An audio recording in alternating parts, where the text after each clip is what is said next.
If it feels like there are just too many meetings today, there are. There are also too many bad meetings.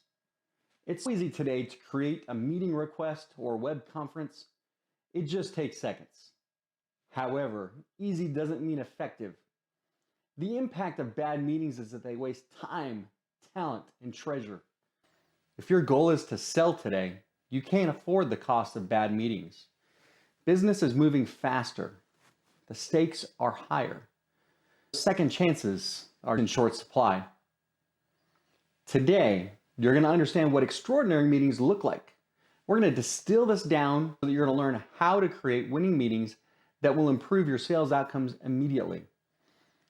And as a bonus, I'm also going to share 3 words with you that you can use to propel the meetings that you're in forward.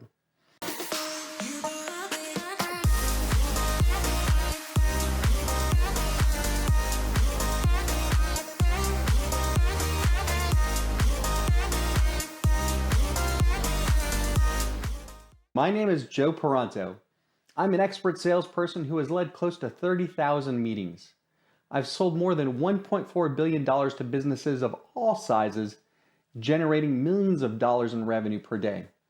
I'm the author of a book called $1 Billion Sales Secrets. In it, you're going to learn 15 secrets that will help you ignite your sales success. I've used these secrets myself. If you're a B2B seller, a direct seller in the real estate industry, an entrepreneur, a small business owner, maybe you're even a student looking to land your first professional sales job, a charity, or a consultant, you are the people that I wrote this for. Before we begin, please take a moment, press the like button below, and subscribe to this channel. Let's start with what excellent meetings look like. Extraordinary meetings drive synergy, action, and accountability. A meeting that's short, succinct, and packs a punch is refreshing. You could plan content for these meetings in a matter of minutes. It doesn't take long. The best meetings are thoughtful about who needs to be in the meeting in the first place and what their role is. Now, if your meeting's haphazard and aimless, the costs could be quite high. Extraordinary meetings begin before you ever walk in, and they linger long after you leave. Your excellent meeting provides vivid examples and stories of successful people and the customers that you have helped. Your actions direct and propel them forward toward their dreams, goals, and objectives. Can you remember when your last excellent, extraordinary meeting was? Excellent meetings are like endangered animals. If you've seen one, you regard it as rare and something special, something to be protected and revered. Let's bring back the population of excellent meetings, okay? Here's how you own your next meeting. We're going to internalize the OWN as your guide. And OWN stands for the 3 processes that you can employ in every meeting. The first process is called organize. Organize is about spending the time before the meeting to make sure it will be a success. Win is the next process. It's designed to help your customer or prospective customer win. In sales, when they win, you win. You also need to have a winning attitude to pull this off and set yourself apart from the rest. In every meeting, you should always be asking yourself, what happens next? Let's break this down a little further. Another simple way to remember the organized process is that you have to build your plan. Yeah, you guessed it. Plan stands for something. It stands for prepare, lasting impression, assets and agenda, and next steps. I want to cover everything in this video, but I can't. I'm going to do an entire video on the prepare step. It's simply that important. Let me put it to you like this. Your customers and prospects prepare for you. They walk around today with more computing power in the palm of their hands than what we had to put the first astronauts on the moon. Let's look at the high points of what it is to prepare. As I said earlier, the meeting starts way before you even schedule it. You need to know the outcome of where you want to be with your customer or prospect. Now, I love hiking. Let's say you and I are taking a hike into the Alaskan wilderness. We're going to have a map, probably some bear spray, good shoes, camera, maybe some survival gear, but we can see the end before we begin. To help you prepare, I created something called a sales call plan template. It helps guide you through your goals before you and your customer have the meeting. And ask things like, what are the minimum acceptable actions and the best possible outcomes? Having that range of possibilities are going to help you evaluate later if you hit the mark. Remember, time, talent, and treasure. How long is the meeting? Who should attend and why? How can you also be inclusive of others and tailor it to their abilities? Are there people who are hard of hearing or colorblind attending? Build that in as you build your agenda and base it on these goals. Develop your questions in advance of the meeting and anticipate where you're going to meet resistance.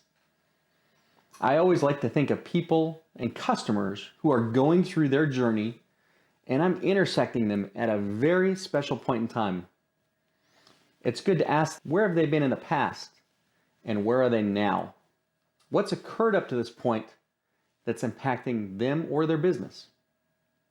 As a communication student, I spent an entire year understanding what happens when one person A meets another person B.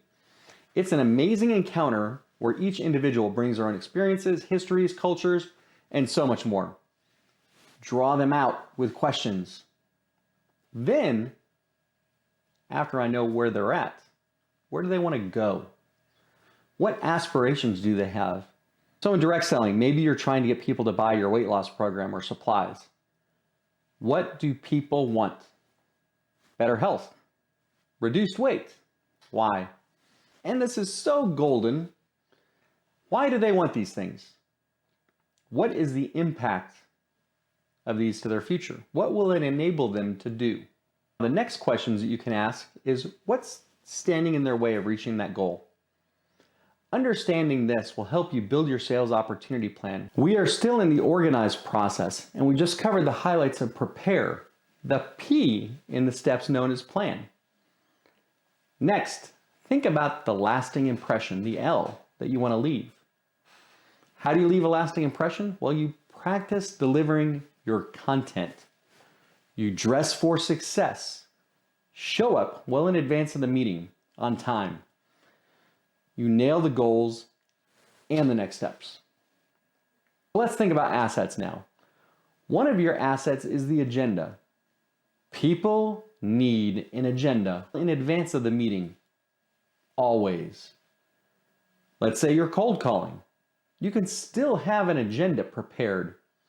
What do you want to talk to the other person about? Make it a script or something similar. In door-to-door sales, you can have an agenda, door knocking. Agendas help people see the signposts of where you're going. Other assets are the stories that you tell and share, the customer references, social, industry proofs. Finally, the last step in plan is to strategize next steps. What specifically do you want to have happen as a result of the meeting? Build your strategy and next steps to help you round out your plan, considering all the other meetings that you need to have in order to win. And this brings us to the win process. The second process. Winning, as I said before, is not about you winning, and this is crucial that you get in the right frame of mind to help the other person or company that you're working with win. You need a winning attitude, a winning mindset, and the energy to match. Remember, you are guiding the other people or companies through an experience that they're trusting you with. Helping them win is what's going to make you a better salesperson. That's what selling is all about. Now, the last process in owning your next meeting are the next steps. What's needed to drive action? Action is what distinguishes a sales meeting from all the rest. What specific actions will at least one person take as a result of your meeting? Where are you in the storyline of your sale? And what would this customer agree to that would help them get to their next steps? Let's review. I showed you that owning your meeting is all about process. and there are 3 interconnected processes to remember: organize, win, and next steps. In the organize process, we broke down how to create your plan by preparing a lasting impression, having the right assets, and strategizing about next steps. In the win process, we discussed the mindset toward helping your customer win. In the next step, we discussed how you're going to help propel the sale forward. Now, as I promised, I'm going to share with you those 3 words that you can use to help customers think forward. Word number 1 is imagine. Not only is this a great song from John Lennon, but it works wonders with visual people that you're selling to. Imagine what the future could hold if. Imagine what success could look like. The word imagine gets visual people just thinking about their future and the outcomes that they're looking at. When you use it, people can't help but start thinking and imagining the future. Word number 2 is impact. Impact allows your audience to consider what happens as a result of change that you inspire. It helps them see the end goal realized. And word 3 is the word commit in all of its variations. Commit, commitment. The word lets people pause and know that you're asking them to be accountable to an action. Think about how you can ask someone for their commitment to products and important services and plans and ideas that you have. I hope you've enjoyed these words, and I hope you plan to use them in your next meeting. Remember, you can own meetings of any size and type using this method and drive the meeting forward with these 3 words. Here's a tip. You can even own your next vacation plan or your next date using the same method. Try it out. Have some fun. Until next time, I'm Joe Peranto, and I want to hear from you. How can I help you where you are at today? Let me know by subscribing, getting connected with me, www.jparanteau.com. Or you can find me by my handle, which is thejpar, THEJPAR, thejpar on most social media platforms. I look forward to hearing from you soon.